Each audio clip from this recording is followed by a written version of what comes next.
Hello, जय हिंद, नमस्कार दोस्तों। आप सभी का स्वागत है आपके अपने YouTube channel online GK pre classes में। आज के इस क्लास में हम रेलवे ग्रुप डी परीक्षा 2025 के लिए बहुत ही इम्पोर्टेंट क्वेश्चन पेपर लेकर आए हैं। और मेरे भाई, इस क्वेश्चन पेपर के अंदर हमने उन्हीं क्वेश्चनों को कवर किया है जो क्वेश्चन आपके रेलवे ग्रुप डी एग्जाम 2025 के लिए इम्पोर्टेंट रहेंगे। इसलिए इस क्वेश्चन पेपर को आपको कंप्लीट देखना है और इस क्वेश्चन पेपर के एंड में आपको बताना है कि आपके टोटल कितने क्वेश्चन है सही होते हैं। और यदि आप हमारे इस यूट्यूब चैनल से पहली बार जुड़े हैं तो इस यूट्यूब चैनल को कर लीजिए सब्सक्राइब और बेल आइकन को प्रेस करना, ताकि ऐसी शानदार क्लास का नोटिफिकेशन आपको सबसे पहले देखने को मिले। तो चलिए शुरू करते हैं आज के इस क्वेश्चन पेपर को बिना देरी के। पहला प्रश्न है आप सभी के सामने। यदि k का अर्थ घटाना है, l का अर्थ भाग है, m का अर्थ जोड़ है और d का अर्थ गुणा है तो नीचे दी गई समीकरण का मान ज्ञात करें। यानी कि ये पहला प्रश्न आप सभी के सामने गणितीय संक्रियाओं से संबंधित प्रश्न दिया गया है। और मेरे भाई, इस टाइप के प्रश्न आपके एग्जाम की हर शिफ्ट के अंदर लगभग 2 से 3 पूछे जाते हैं। तो इस टाइप के प्रश्न को आप एग्जाम में देखते हैं, फटाफट से कैसे सोल्व करेंगे तो वो देखिए। यहाँ पर देखिए मेरे भाई, इस समीकरण के अंदर आपको अल्फाबेट लेटर दिए गए हैं और उन सभी अल्फाबेट लेटर का अर्थ इस प्रश्न के अंदर क्या बोला गया है वो अर्थ क्या करेंगे, समीकरण के अंदर रखेंगे और जो नया समीकरण बनेगा उस समीकरण को सोल्व करके उसका मान ज्ञात करेंगे। कैसे, तो वो देखिए। यहाँ पर देखिए मेरे भाई, प्रश्न के अंदर बोला गया है कि k का अर्थ है घटाना, तो k के स्थान पर हम क्या कर देंगे, माइनस कर देंगे। उसके बाद में देखिए आगे बोला गया है कि l का अर्थ है भाग, तो l के स्थान पर हम क्या कर देंगे, भाग कर देंगे। उसके आगे बोला गया है कि m का अर्थ है जोड़, तो m के स्थान पर हम क्या कर देंगे, जोड़ कर देंगे। और उसके आगे बोला गया है कि d का अर्थ है गुणा, तो d के स्थान पर हम क्या कर देंगे, गुणा कर देंगे। तो मेरे भाई यहाँ पर देखिए अब बनेगा नया समीकरण। कैसे, देखिए यहाँ पर देखिए सबसे पहले 50, उसके बाद में l का अर्थ है भाग, तो यहाँ पर हम कर देंगे भाग। उसके बाद में 2, फिर क्या है k का अर्थ है माइनस, उसके आगे 25, यहाँ पर लिखेंगे 25, 25 के आगे m का अर्थ है जोड़, तो यहाँ पर हम कर देंगे जोड़। फिर क्या है m के बाद में 2, तो यहाँ पर लिखेंगे 2, 2 के बाद में d का अर्थ है गुणा, यहाँ पर कर देंगे गुणा और d के बाद में 9, तो यहाँ पर लिखेंगे 9। मेरे भाई ये बन गया नया समीकरण। अब इस समीकरण को हम सोल्व करेंगे बोर्डमास के नियम के अकॉर्डिंग। बोर्डमास का नियम ये बोलता है कि सबसे पहले समीकरण के अंदर हम सोल्व करेंगे ब्रैकेट को, ब्रैकेट के बाद में सोल्व करेंगे भाग को, भाग के बाद में सोल्व करेंगे गुणा को, और गुणा को सोल्व करने के बाद में सोल्व करेंगे प्लस और माइनस यानी कि जोड़ और घटाव को। तो इस समीकरण के अंदर हमें ब्रैकेट दिया नहीं गया है, ब्रैकेट के बाद में हम सोल्व करेंगे भाग को, तो 2 का भाग 50 में देंगे, तो यहाँ पर आ जाएगा कितना मेरे भाई, यहाँ पर आ जाएगा 25। उसके बाद में देखिए आगे क्या है, माइनस का 25। अब यहाँ पर देखिए भाग करने के बाद में क्या करेंगे, गुणा करेंगे, तो यहाँ पर देखिए 2 और 9 का आपस में गुणा करेंगे, तो यहाँ पर बन जाएगा 9 दूना के 18। और मेरे भाई यहाँ पर देखिए, यहाँ पर ये 25 क्या है, प्लस का, और ये 25 क्या है, माइनस का, तो यहाँ पर प्लस का 25 और माइनस का 25 कट जाएगा। यानी कि इस प्रश्न के अकॉर्डिंग यदि हम इस समीकरण को सोल्व करेंगे तो इस समीकरण का मान आएगा 18। अब हमें देखना है कि 18 किसी ऑप्शन में है, तो हाँ सर 18 में दिया गया है ऑप्शन ए के अंदर। तो पहले प्रश्न के अंदर ऑप्शन ए हो जाएगा सभी का करेक्ट आंसर है। तो उम्मीद करता हूं कि पहला प्रश्न आपको अच्छे से क्लियर हो गया होगा। और जब भी इस टाइप का प्रश्न आपको एग्जाम में दिया जाएगा तो फटाफट से सोल्व कर लेंगे, ठीक है। और मेरे भाई यहाँ पर देखिए आप सभी के लिए बहुत ही इंपॉर्टेंट सूचना है। यदि आप पहली बार के अंदर रेलवे ग्रुप डी एग्जाम 2025 को क्रैक करना चाहते हैं तो हमने आपके रेलवे ग्रुप डी एग्जाम 2025 के लिए जीके, जीएस, साइंस, मैथमेटिक्स और रीजनिंग यानी कि ऑल सब्जेक्ट के ऊपर मोस्ट इंपॉर्टेंट क्वेश्चंस का मास्टर पीडीएफ सेट तैयार किया है। और जो भी अभ्यर्थी ये मास्टर पीडीएफ सेट लेना चाहता है वो हमारे इस व्हाट्सएप नंबर पर कांटेक्ट करके ले सकता है। और इस मास्टर पीडीएफ सेट की प्राइस हमने रखी है मात्र और मात्र 80 रुपये। और मेरे भाई यहाँ पर देखिए इस मास्टर पीडीएफ सेट के अंदर आपको क्या क्या मिलने वाला है तो वो भी देख लीजिए। यहाँ पर देखिए इस मास्टर पीडीएफ सेट के अंदर आपको लगभग 15,000 प्लस क्वेश्चन मिलेंगे जीके, जीएस और साइंस के। इसी मास्टर पीडीएफ सेट के अंदर आपको लगभग 5,000 प्लस क्वेश्चन मिलेंगे कंप्यूटर और करंट अफेयर्स के। और मेरे भाई इसी मास्टर पीडीएफ सेट के अंदर आपको लगभग 5,000 प्लस क्वेश्चन मिलेंगे मैथमेटिक्स और रीजनिंग के। इस तरह से आपको 80 रुपए के अंदर ऑल सब्जेक्ट के ऊपर फुल सॉल्यूशन के साथ में मास्टर पीडीएफ सेट दिया जाएगा। और मैं आप सभी को ये गारंटी देता हूं यदि आप रेलवे ग्रुप डी एग्जाम 2025 से पहले इस कंप्लीट मास्टर पीडीएफ सेट को अच्छे से तैयार कर लेते हैं तो आप पहली बार के अंदर रेलवे ग्रुप डी एग्जाम 2025 को क्रैक कर जाएंगे। ठीक है, तो चलिए फिर अगला प्रश्न देखते हैं। दूसरा प्रश्न है आप सभी के सामने। नीचे दिए गए प्रश्न में प्रश्न चिन्ह के स्थान पर आने वाली संख्या को ज्ञात करें। यानी कि दूसरा प्रश्न आप सभी के सामने एनालॉजी से संबंधित प्रश्न दिया गया है। और मेरे भाई ये प्रश्न आरआरबी ग्रुप डी एग्जाम 2018 के अंदर पूछा गया प्रश्न है। तो इस टाइप के प्रश्न को आप एग्जाम में देखते हैं फटाफट से कैसे सोल्व करेंगे तो वो देखिए जब भी इस टाइप का प्रश्न आपको एग्जाम में दिया जाए तो आपको क्या करना है, सबसे पहले आपको यहाँ पर पता करना है कि 20 से यहाँ पर 8 कैसे बना है। यानी कि जिस प्रकार से 20 से यहाँ पर 8 बना है उसी प्रकार से हम यहाँ पर बताएंगे कि सी से इस प्रश्न चिन्ह के स्थान पर कौन सी संख्या आएगी। तो मेरे भाई यहाँ पर ध्यान से देखिए इस प्रश्न को किस प्रकार से सोल्व किया गया है। तो यहाँ पर देखिए यहाँ पर हम पता करेंगे कि 20 से यहाँ पर 8 कैसे बना है। तो मेरे भाई सबसे पहले यहाँ पर इस बी का किया गया है नंबरिंग। तो बी आता है अल्फाबेट लेटर के अंदर 2 नंबर पर है। अब 2 से 8 कैसे बनेगा, तो यहाँ पर ध्यान से देखिए यदि हम इस 2 का क्या कर दें, क्यूब कर दें तो 2 का क्यूब होता है 8। और ध्यान से देखिए 8 यहाँ पर आप सभी के सामने दिया गया है। अब यही सेम लॉजिक हम लगाएंगे सी के अंदर है और इस सी से इस प्रश्न चिन्ह की वैल्यू ज्ञात करेंगे। तो करेंगे क्या, सबसे पहले तो इस सी का करेंगे नंबरिंग। तो मेरे भाई सी आता है अल्फाबेट लेटर के अंदर 3 नंबर पर है और इस 3 का भी हम क्या कर देंगे, क्यूब कर देंगे। 3 का क्यूब कितना होता है, तो मेरे भाई 3 का क्यूब होता है 27। यानी कि इस प्रश्न चिन्ह के स्थान पर संख्या भरी जाएगी 27।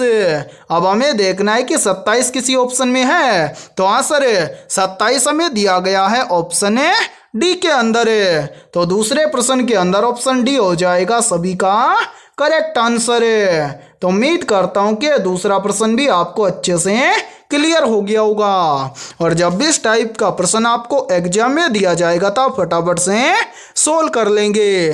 ठीक है, तो चलिए फिर अगला प्रश्न देखते हैं। तीसरा प्रश्न है आप सभी के सामने। यदि ए प्लस दर्शाता है, बी गुणा को दर्शाता है, सी माइनस दर्शाता है और डी भाग को दर्शाता है तो निम्नलिखित समीकरण में प्रश्न चिन्ह के स्थान पर क्या आएगा। यानी कि तीसरा प्रश्न आप सभी के सामने गणितीय संक्रियाओं से संबंधित प्रश्न दिया गया है और आपसे पूछा गया है कि यदि हम इस प्रश्न के अकॉर्डिंग इस समीकरण को सोल्व करेंगे तो इस समीकरण का मान क्या होगा। तो मेरे भाई यहाँ पर देखिए इस टाइप के प्रश्न को आप एग्जाम में देखते हैं फटाफट से कैसे सोल्व करेंगे तो वो देखिए यहाँ पर देखिए प्रश्न में स्पष्ट बोला गया है कि a प्लस को दर्शाता है। यानी कि a के स्थान पर हम क्या करेंगे, प्लस कर देंगे। उसके बाद में देखिए b दर्शाता है गुणा को, तो b के स्थान पर हम क्या कर देंगे, गुणा कर देंगे। आगे देखिए आगे बोला गया है कि c दर्शाता है माइनस को, तो मेरे भाई c के स्थान पर हम क्या कर देंगे, माइनस कर देंगे। और आगे देखिए d दर्शाता है भाग को, तो d के स्थान पर हम क्या कर देंगे, भाग कर देंगे। अब मेरे भाई यहाँ पर बनाएंगे नया समीकरण। तो यहाँ पर देखिए सबसे पहले 89, उसके बाद में सी दर्शाता है माइनस को, यहाँ पर लिखेंगे माइनस। उसके बाद में 8 के बाद में ए दर्शाता है प्लस को, उसके बाद में कोष्टक, कोष्टक में 18, 18 के बाद में बी दर्शाता है गुणा को, बी के बाद में 2 तो यहाँ पर लिखेंगे 2, फिर क्या है डी दर्शाता है भाग को, और डी के बाद में है 4। ये बन गया नया समीकरण। तो मेरे भाई इस नए समीकरण को सोल्व करेंगे कैसे? तो मैंने अभी आपको बताया था कि इस टाइप के प्रश्न को आपको सोल्व करना है बोर्डमास के नियम के अकॉर्डिंग। बोर्डमास का नियम ये बोलता है कि सबसे पहले समीकरण के अंदर आपको क्या करना है, ब्रैकेट को सोल्व करना है। तो मेरे भाई यहाँ पर देखिए सबसे पहले हम क्या करेंगे, ब्रैकेट को सोल्व करेंगे। तो यहाँ पर हमें सबसे पहले दिया गया है 89, उसके बाद में -8, फिर प्लस, उसके बाद में देखिए कोष्टक को सोल्व करेंगे तो 18 × 2 करेंगे तो क्या हो जाएगा मेरे भाई, यहाँ पर हो जाएगा 18 दूना के 36, फिर क्या है मेरे भाई यहाँ पर है भाग 4। ठीक है, अब यहाँ पर ब्रैकेट सोल्व हो गया। ब्रैकेट के बाद में क्या करेंगे, भाग को सोल्व करेंगे। तो यहाँ पर देखिए 4 का भाग देंगे 36 में। तो मेरे भाई सबसे पहले क्या है 89, उसके बाद में क्या है -8, उसके बाद में क्या है प्लस। अब मेरे भाई 4 का भाग 36 में देंगे तो ये चला जाएगा 9 चौक 36। फिर मेरे भाई यहाँ पर देखिए भाग करने के बाद में क्या करेंगे, गुणा करेंगे। गुणा यहाँ पर है नहीं, गुणा के बाद में क्या करेंगे, जो प्लस का है उसको जोड़ लेंगे और जो माइनस का उसको घटा देंगे। तो यहाँ पर ध्यान से देखिए, यहाँ पर देखिए प्लस का है 89 और प्लस का है 9। तो मेरे भाई 89 और 9 मिलकर बन जाएगा 98। उसके बाद में क्या है -8 है, तो 98 में से हम क्या कर देंगे, -8 कर देंगे। तो 98 में से -8 करेंगे तो यहाँ पर बचेगा 90। यानी कि समीकरण को इस प्रश्न के अकॉर्डिंग सोल्व करेंगे तो इस समीकरण का मान आएगा 90। अब हमें देखना है कि 90 किसी ऑप्शन में है। तो आंसर 90 में दिया गया है ऑप्शन डी के अंदर। तो तीसरे प्रश्न के अंदर ऑप्शन डी हो जाएगा सभी का करेक्ट आंसर। तो उम्मीद करता हूं कि तीसरा प्रश्न भी आपको अच्छे से क्लियर हो गया होगा। और जब भी इस टाइप का प्रश्न आपको एग्जाम में दिया जाएगा तो फटाफट से सोल्व कर लेंगे। ठीक है, तो चलिए फिर अगला प्रश्न देखते हैं। चौथा प्रश्न आप सभी के सामने, नीचे दी गई श्रृंखला श्रेणी में प्रश्नवाचक चिन्ह के स्थान पर कौन सी संख्या आएगी। यानी कि ये चौथा प्रश्न आप सभी के सामने सीरीज से संबंधित प्रश्न दिया गया है। और मेरे भाई आपके एग्जाम की हर शिफ्ट के अंदर सीरीज से लगभग 2 से 3 प्रश्न पूछे जाते हैं। तो इस टाइप के प्रश्न को आप एग्जाम में देखते ही फटाफट से कैसे सोल्व करेंगे, तो वो देखिए आपको जब भी एग्जाम के अंदर सीरीज से संबंधित प्रश्न दिया जाए तो आपको क्या करना है, सबसे पहले आपको ये देखना है कि सीरीज में आपको क्या क्या दिया गया है। तो मेरे भाई यहाँ पर देखिए सीरीज में हमें सबसे पहले दिया गया है 691, उसके बाद में दिया गया है 635, उसके बाद में दिया गया है 714, 714 के बाद में दिया गया है 658, 658 के बाद में दिया गया है 737 और 737 के बाद में हमसे पूछा गया है कि इस प्रश्न चिन्ह के स्थान पर कौन सी संख्या आएगी। तो मेरे भाई यहाँ पर देखिए इस सीरीज में सबसे पहले दिया गया है 691 और 691 से बन रहा है 635। तो 691 से 635 कैसे बनेगा, तो यहाँ पर ध्यान से देखिए, यदि हम 691 में से क्या कर दें, -56 कर दें तो यहाँ पर बन जाएगा 635।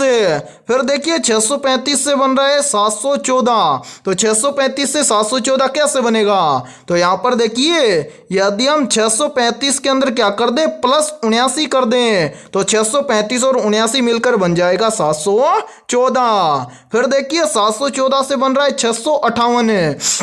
तो मेरे भाई यहाँ पर देखिए 714 से यहाँ पर 658 बनेगा कैसे, तो यदि हम 714 में से क्या कर दें, -56 कर दें तो यहाँ पर बन जाएगा 658। फिर उसके बाद में देखिए 658 से बन रहा है 737, तो 658 से 737 कैसे बनेगा, तो मेरे भाई यहाँ पर देखिए यदि हम 658 के अंदर क्या कर दें, +79 कर दें तो 658 और 79 मिलकर बन जाएगा 737। अब इसी प्रकार से हमसे पूछा गया है कि 737 के बाद में इस प्रश्न चिन्ह के स्थान पर कौन सी संख्या आएगी। तो मेरे भाई प्रश्न चिन्ह की वैल्यू निकालने से पहले नीचे जितनी भी संख्याएं आई है इन सभी संख्याओं को ध्यान से देखिए और पता लगाइए कि यहाँ पर क्या हुआ है। तो मेरे भाई यहाँ पर ध्यान से देखिए, सबसे पहले यहाँ पर संख्या ये क्या -56 है, उसके बाद में +79, उसके बाद में -56 है, उसके बाद में +79, यानी कि यहाँ पर एक सीरीज चल रहा है -56 +79 -56 +79।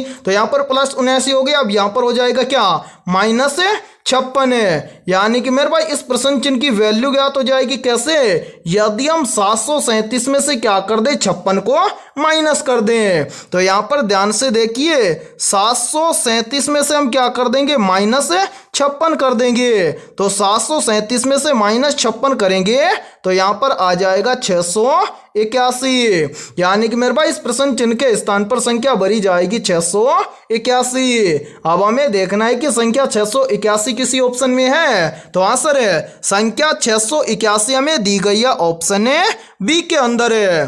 तो चौथे प्रश्न के अंदर ऑप्शन बी हो जाएगा सभी का करेक्ट आंसर है। तो उम्मीद करता हूं कि चौथा प्रश्न भी आपको अच्छे से क्लियर हो गया होगा। और जब भी इस टाइप का प्रश्न आपको एग्जाम में दिया जाएगा तो आप फटाफट से सोल्व कर लेंगे। और मेरे भाई ये प्रश्न आरआरबी ग्रुप डी एग्जाम 2018 के अंदर पूछा गया प्रश्न है। ठीक है, तो चलिए फिर अगला प्रश्न देखते हैं।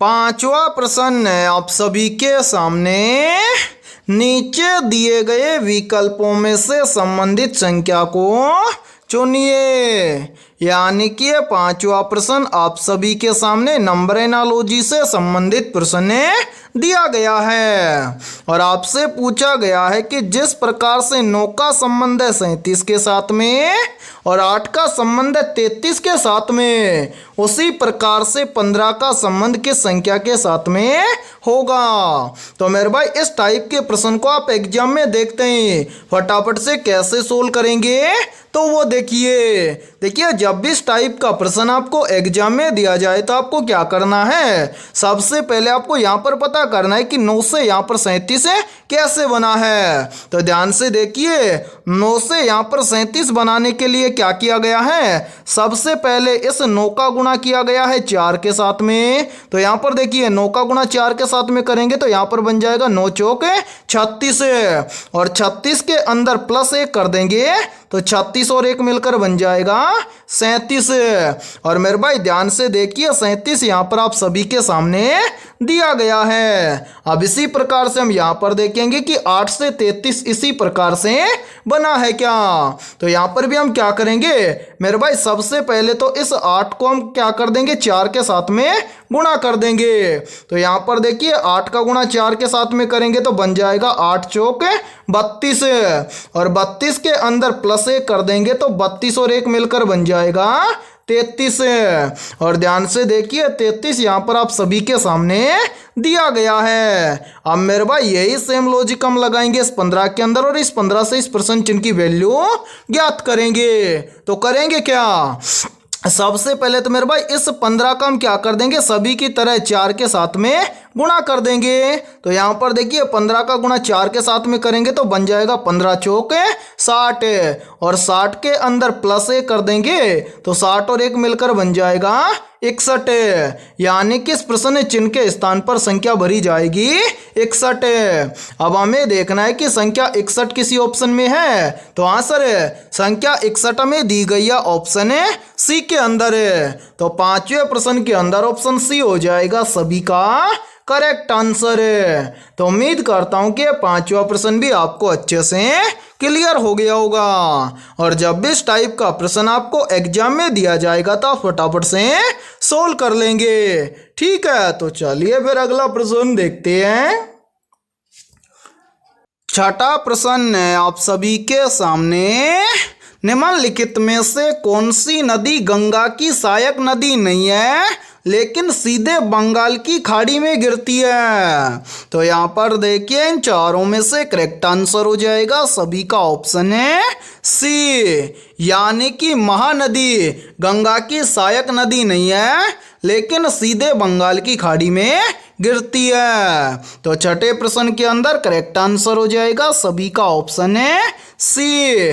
और मेरे भाई ये प्रश्न बहुत ही इंपॉर्टेंट प्रश्न है, चाहे तो आप इस प्रश्न का स्क्रीनशॉट भी ले सकते हैं या फिर आप इस प्रश्न को अपनी नोटबुक के अंदर आप नोट भी कर सकते हैं। ठीक है, तो चलिए फिर अगला प्रश्न देखते हैं। सातवां प्रश्न है आप सभी के सामने, ओलंपिक खेल कितने वर्षों के अंतराल पर आयोजित किए जाते हैं? ऑप्शन ए 2 वर्ष के अंतराल पर है, ऑप्शन बी है 3 वर्ष के अंतराल पर है, ऑप्शन सी है 4 वर्ष के अंतराल पर है और ऑप्शन डी है 5 वर्ष के अंतराल पर है। तो यहाँ पर देखिए इन चारों में से करेक्ट आंसर हो जाएगा सभी का ऑप्शन है सी, यानी कि ओलंपिक खेल 4 वर्ष के अंतराल पर आयोजित किए जाते हैं। तो सातवें प्रश्न के अंदर करेक्ट आंसर हो जाएगा सभी का ऑप्शन है सी।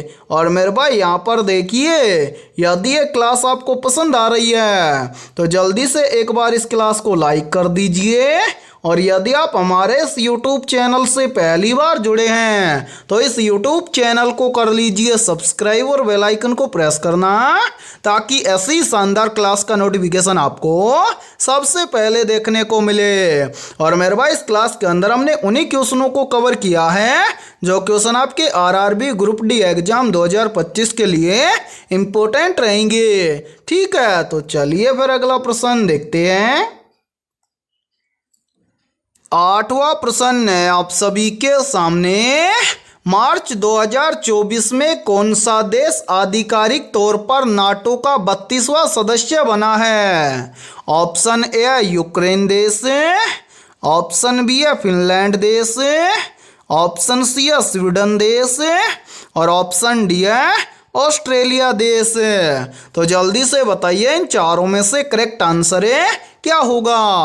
आपसे पूछा गया है कि मार्च 2024 में कौन सा देश आधिकारिक तौर पर नाटो का 32वां सदस्य बना है। तो यहाँ पर देखिए करेक्ट आंसर हो जाएगा सभी का ऑप्शन है सी, यानी कि मार्च 2024 में स्वीडन देश आधिकारिक तौर पर नाटो का 32वां सदस्य बना है। तो आठवें प्रश्न के अंदर करेक्ट आंसर हो जाएगा सभी का ऑप्शन है सी। और मेरे भाई ये प्रश्न करंट अफेयर से संबंधित प्रश्न है, तो इस प्रश्न को आप अपनी नोटबुक के अंदर जरूर नोट कर लें, क्योंकि करंट अफेयर से संबंधित प्रश्न भी बार बार एग्जाम के अंदर पूछे जाते हैं। ठीक है, तो चलिए फिर अगला प्रश्न देखते हैं।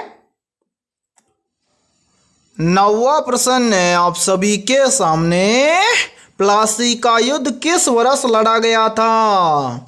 ऑप्शन ए वर्ष 1757 में, ऑप्शन बी है वर्ष 1764 में, ऑप्शन सी है वर्ष 1857 में और ऑप्शन डी है वर्ष 1526 में। तो जल्दी से बताइए इन चारों में से करेक्ट आंसर क्या होगा?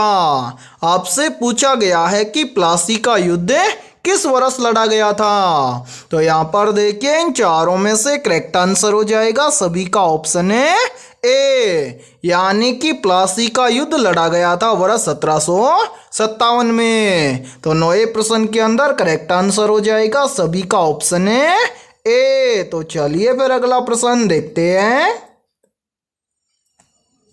10वां प्रश्न है आप सभी के सामने, राज्य की परिभाषा भारतीय संविधान के किस अनुच्छेद में दी गई है? ऑप्शन ए अनुच्छेद 15 में, ऑप्शन बी है अनुच्छेद 12 में, ऑप्शन सी है अनुच्छेद 13 में और ऑप्शन डी है अनुच्छेद 14 में। तो यहाँ पर देखिए इन चारों में से करेक्ट आंसर हो जाएगा सभी का ऑप्शन है बी, यानी कि राज्य की परिभाषा भारतीय संविधान के अनुच्छेद 12 में दी गई है। तो 10वें प्रश्न के अंदर करेक्ट आंसर हो जाएगा सभी का ऑप्शन है बी। तो चलिए फिर अगला प्रश्न देखते हैं। 11वां प्रश्न है आप सभी के सामने, भारतीय संविधान का कौन सा अनुच्छेद अस्पृश्यता को समाप्त करता है? मेरे भाई वेरी वेरी इंपॉर्टेंट प्रश्न है और इस प्रश्न पर आप स्टार जरूर लगा लेना, क्योंकि ये प्रश्न इस बार एग्जाम के अंदर पूछा जा सकता है। प्रश्न पूछा जा सकता है कि अस्पृश्यता को भारतीय संविधान का कौन सा अनुच्छेद समाप्त करता है। तो यहाँ पर देखिए इन चारों में से करेक्ट आंसर हो जाएगा सभी का ऑप्शन है बी, यानी कि भारतीय संविधान का अनुच्छेद 17 अस्पृश्यता को समाप्त करता है। तो 11वें प्रश्न के अंदर करेक्ट आंसर हो जाएगा सभी का ऑप्शन है बी। और मेरे भाई यदि आपको फिर भी किसी भी क्वेश्चन के अंदर कोई भी डाउट हो तो आप उस क्वेश्चन के बारे में कमेंट सेक्शन के अंदर पूछ सकते हैं। और इस क्लास के अंदर होने वाले जितने भी क्वेश्चन हैं उन सभी क्वेश्चनों में से यदि आपको किसी भी क्वेश्चन का आंसर पहले से आता है तो उस क्वेश्चन का आंसर आप कमेंट सेक्शन के अंदर जरूर कमेंट करें। ठीक है, तो चलिए फिर अगला प्रश्न देखते हैं। 12वां प्रश्न है आप सभी के सामने।